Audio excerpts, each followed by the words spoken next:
పొల్లగాండ్లకు ఏదన్నా పెద్ద పెద్ద తిప్పలు వచ్చినప్పుడు విద్యార్థి సంఘాలోళ్ళు బందులు చేస్తుంటారు. బళ్ళు కాలేజీలు మూపిచ్చి న్యాయం జరగాలి అని కొట్లాడతారు. కానీ ఇప్పుడు ఆ కాలేజీలు నడిపేటోళ్ళకే పెద్ద తిబ్బలు వచ్చి పడ్డది. సర్కార్ను నమ్ముకొని కాలేజీలు నడుపుతుంటే గిట్ల చేస్తారా అని ఏకంగా కాలేజీలు బంద్ పెట్టిర్రు. ఇక చూడుర్రి. ప్రైవేట్ కాలేజీలు ఎత్తుకున్న బంధు రెండో రోజు చేరింది.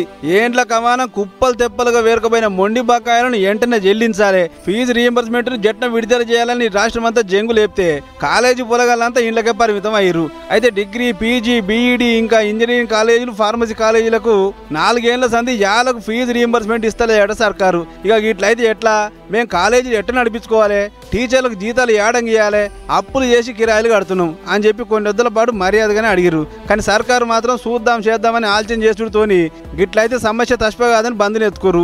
మొత్తం 4 ఏళ్ల పొద్దుల ఏం తక్కువ 9,000 కోట్ల రూపాయలు బకాయి పడ్డదట సర్కారు. అందుకే మొండి బకాయిలకించి కమస్కం సగవన విడుదల చేయరు సారు అని అడిగిర్రు. కానీ ముచ్చట ఎక్కడ ముంగడబడలే. దీంతో రోజు రోజుకు ఖర్చులు తడిచి మోపడవుతున్నాయి. ఇటనే పోతే అప్పుల పాలదేమని అందరికి బంద్ రాగం ఎత్తుకురు. తష్ప చేయకుంటే బంద్ గిట్టనే కొనసాగిస్తామంటారు. అయితే కాలేజీలకు సర్కారుకు నడుమవుతున్న ఈ పంచాయతీల నడుమల పోలగాళ్ళు నలుగుతారు. నవంబర్ నెలకు వచ్చినాం, గట్టిగా ఇంకో 2 నెలలు పోతే ఆఖరి పరీక్షలు.